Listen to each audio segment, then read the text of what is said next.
નમસ્કાર મિત્રો, સ્વાગત છે તમારું ફાર્માકોલોજીની એમસીક્યુ સિરીઝના એક નવા ચેપ્ટરમાં જેનું નામ છે લેબોરેટરી ટેકનિક્સ. તો આપણે શરૂ કરીએ. Pharmacology laboratory techniques require accurate measurement. બરાબર. ફાર્માકોલોજીની લેબની અંદર જે ટેકનિક્સ છે એની અંદર એક્યુરેટ મેઝરમેન્ટની જરૂર પડે. શું કામ, શું એન્શ્યોર કરવું છે તમારે? તો ઓપ્શન નંબર એ જવાબ આવશે, કરેક્ટ કોન્સન્ટ્રેશન એન્ડ રીપ્રોડ્યુસિબલ રિઝલ્ટ. તો કે ભાઈ સાચી કોન્સન્ટ્રેશન તમને મળે અને રીપ્રોડ્યુસિબલ રિઝલ્ટ એટલે રિપ્રોડ્યુસિબલ કોને કહેવાય કે એક જેવા જ રિઝલ્ટ મળે.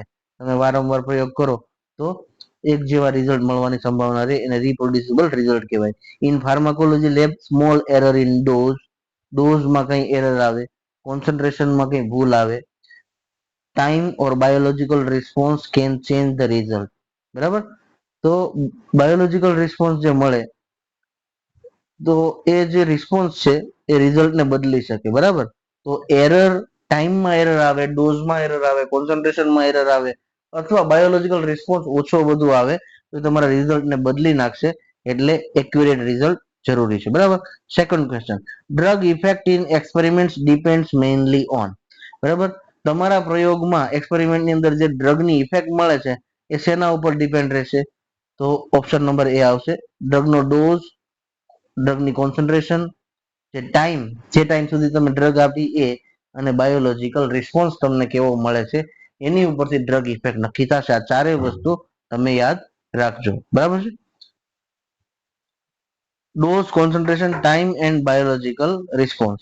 ફાર્માકોલોજીકલ response changes according to dose, concentration, time of exposure and biological response. બરાબર. તો ટાઈમ ઓફ એક્સપોઝર એટલે કેટલા ટાઈમ સુધી તમે ડ્રગ આપી, બરાબર, એ છે. અને બાયોલોજીકલ રિસ્પોન્સ, આ બધી વસ્તુ છે એ ફાર્માકોલોજીકલ ઇફેક્ટને નક્કી કરે છે. Unit of mass commonly used in pharmacology. બરાબર. માસ એટલે કે દળનો એકમ કયો? તો મિલીગ્રામ. બરાબર. Common mass units are milligram, gram and microgram. બરાબર.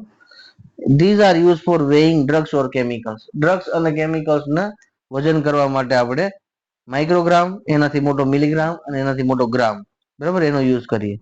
Unit of volume commonly used in the laboratory.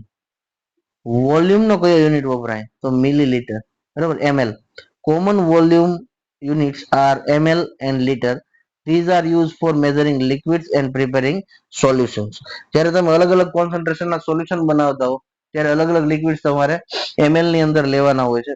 બરાબર. અને લિક્વિડ મેઝર કરવું હોય ત્યારે પણ એ વપરાય છે. મોલારિટી મીન્સ, મોલારિટી તમે કોને કહેશો? મોલ્સ ઓફ સોલ્યુટ એટલે કે સોલ્યુટ એટલે દ્રાવ્ય પદાર્થના, બરાબર, કેટલા મોલ એક લીટર સોલ્યુશનમાં છે. બરાબર. Mole per litre. Molarity is the number of moles of solute present in 1 litre of solution. 1 litre દ્રાવણમાં તમારા દ્રાવ્ય પદાર્થના કેટલા મોલ આવે છે એને મોલારિટી કહેવાય. બરાબર. નોર્માલિટીની ડેફિનેશન પૂછી લીધી. ગ્રામ equivalence of solute per litre of solution. બરાબર. Normality is the number of gram equivalent of solute present in 1 litre of solution. બરાબર. સોલ્યુશન ઇઝ, હવે સોલ્યુશન કોને કહેવાય? આપણે 12th સાયન્સના ક્વેશ્ચન છે. Solute dissolved in solvent. બરાબર.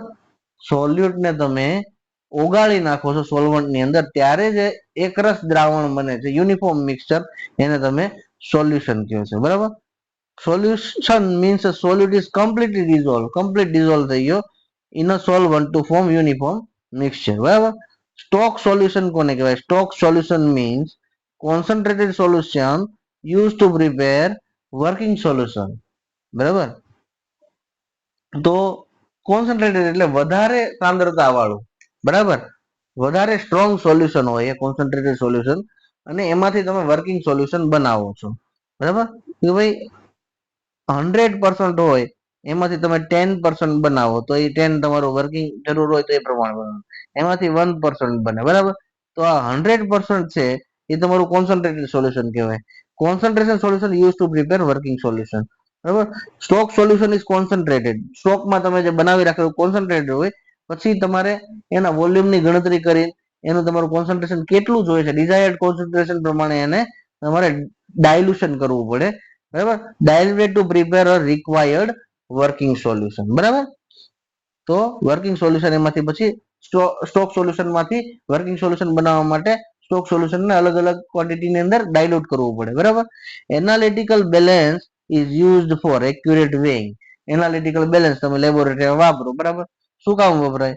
એક્યુરેટ વજન કરવા માટે. Analytical balance is very accurate instrument use to weigh solid in laboratory work, બરાબર. સોલિડ પદાર્થોને વજન કરવા માટે એનાલિટિકલ બેલેન્સ આપણે વાપરીએ છીએ. Before weighing any chemical, balance should be ટેડ ઓર ઝીરોડ. કોઈ પણ મટીરિયલનો વજન કરતા પહેલા બેલેન્સને ટેર કરવું અથવા ઝીરો કરવું. ટેર ઓર ઝીરો રિમૂવ્સ કન્ટેનર વેઇટ. ધારો કે તમે એક પેટ્રી ડીશની અંદર અથવા બીકરની અંદર તમે વજન કરી રહ્યા છો પાવડરનો, બરાબર. તો તમે બીકર મૂકીને ટેર કરો એટલે હવે પછીનો વજન છે પાવડરનો વજન જ આવશે, બરાબર. તો કન્ટેનરનો વેઇટ છે એ બાદ થઈ જાય અને એક્ઝેક્ટ વેઇટ ઓફ મટીરિયલ તમને મળે, બરાબર. એટલે તમારે ટેર કે ઝીરો કરવું જરૂરી છે. Pipette is mainly use for. Pipette નો યુઝ શું થાય? બહુ જ કોમન ક્વેશ્ચન છે. Accurate measurement and transfer of liquid. તો ભાઈ લિક્વિડમાં આપણે પીપેટ નો ઉપયોગ કરીએ એક્યુરેટલી મેઝર કરવા માટે અને એને ટ્રાન્સફર કરવા માટે. Pipette is used to measure and transfer acute, fixed or variable volumes of liquid, બરાબર. તો પીપેટ શું કરશે? મેઝર કરશે અને ટ્રાન્સફર કરશે કોને? એક્યુરેટલી માપેલા અને અલગ અલગ પ્રકારના વોલ્યુમ્સ તમારે લેવા હોય, 5 ml, 2 ml, 1 ml, બરાબર. તો એ તમે એનાથી માપી શકો અને ટ્રાન્સફર પણ કરી શકો. Burette is mainly use. હવે બ્યુરેટ શેમાં વપરાય? ટાઇટ્રેશન ની અંદર વપરાશે, બરાબર. ઓપ્શન એ જવાબ આવશે. Burette delivers variable but accurate volume of liquid and, બરાબર, વેરિયેબલ રિઝલ્ટ આપતું હોય છે પણ એક્યુરેટ હોય, બરાબર. is commonly used in titration. Volumetric flask શેના માટે યુઝ થાય? is used for preparing exact volume solution. તમારે જ્યારે એક્ઝેક્ટ વોલ્યુમનું દ્રાવણ બનાવવું હોય કે મારે આ 10 ml જ બનાવવું છે 2% સોલ્યુશન, તો તમે ડાયલ્યુશન કરીને વોલ્યુમેટ્રિક ફ્લાસ્કની અંદર બધું તમે પ્રોપરલી એને પ્રિપેર કરી શકો, વ્યવસ્થિત એને શેક પણ થઈ શકે. તમારા જે મેઝર્ડ જે પેલા છે કેલિબ્રેટેડ ડિજિટ્સ એના પર તમે યોગ્ય રીતે જોઈ શકો છો કે કેટલું વોલ્યુમ તમે ડાયલ્યુટ કર્યું, કેટલું અત્યારે થયું અંદર વોલ્યુમેટ્રિક ફ્લાસ્કમાં, બધું દેખાય છે, બરાબર. Volumetric flask is used when exact final volume and accurate concentration are required. તમારે 20 ml, 5 ml એક્ઝેક્ટ જોતું હોય 2%, બરાબર. એવા સંજોગોમાં એક્યુરેસી માટે વોલ્યુમેટ્રિક ફ્લાસ્ક વપરાય છે. Measuring cylinder is. Measuring cylinder આપણે લેબમાં વાપરીએ, બરાબર. તો એનો ઓપ્શન એ આવશે જવાબ. Less accurate than pipette and volumetric flask. Measuring cylinder એટલે ઉપરથી તમારે બીકરથી રેડવાનું અને મેઝરિંગ સિલિન્ડરમાં તમે જોતા જાઓ કે 50 ml 25 ml ભરાણું, પણ એ એટલું એક્યુરેટ નથી. કેટલું? પીપેટ અને વોલ્યુમેટ્રિક ફ્લાસ્ક જેટલું એક્યુરેટ નથી, બરાબર. Measuring cylinder is useful for approximate volume માટે વપરાય, બરાબર, but is less accurate than pipette or volumetric flask, બરાબર. આ બંને કરતા ઓછું એક્યુરેટ છે. For clear liquid meniscus should be read at. જ્યારે તમે એકદમ પારદર્શક અથવા ચોખ્ખા લિક્વિડ, બરાબર, વોટરી કલરના જે લિક્વિડ છે જેમાં કોઈ ટર્બિડિટી ન હોય કે કોઈ કલરન્સ ન હોય, એના માટે તમારે કઈ મિનિસ્કસ જોવાની, એટલે કે સપાટી કઈ જોવાની? તો lower meniscus at eye level. તમારી આંખને અને તે લિક્વિડની નીચેની સપાટી છે એને એકદમ પેરેલલ રાખો, ત્યારે તમે સાચું રીડિંગ લઈ શકશો. Reading lower meniscus at eye level prevents parallax error. એટલે ત્રાસી આંખથી અથવા કોઈ ખૂણામાંથી અલગ એંગલથી પેરેલલ કરતા અલગ એંગલથી જ્યારે તમે આ જોવો છો ત્યારે પેરાલક્સ એરર થાય છે, બરાબર. And gives accurate volume measurement. અને આ જે લોઅર મિનિસ્કસ તમે જોવો છો એના લીધે પેરાલક્સ એરર થતી નથી અને એક્યુરેટ વોલ્યુમ મેઝરમેન્ટ આવે છે. જો પેરાલક્સ એરર થાય તો તમે એક્યુરેટ મેઝરમેન્ટ ના કરી શકો વોલ્યુમનું. Formula use for dilution calculation is C1V1 is equal to C2V2, બરાબર. હવે આમાંથી તમને 3 વસ્તુઓ ખબર હોય અને એક વસ્તુ તમારે શોધવાની હોય, બરાબર. C1 ની કોન્સન્ટ્રેશન તમને કે તો આ V1 છે અહીંયા નીચે જતો રહે, બરાબર. એ રીતે C2 ની કે તો એ રીતે વાઇસ વર્સા એકબીજાની નીચે છેદમાં જતા રહે. આ રીતે કેલ્ક્યુલેશન થઈ શકે. C1V1 is equal to C2V2.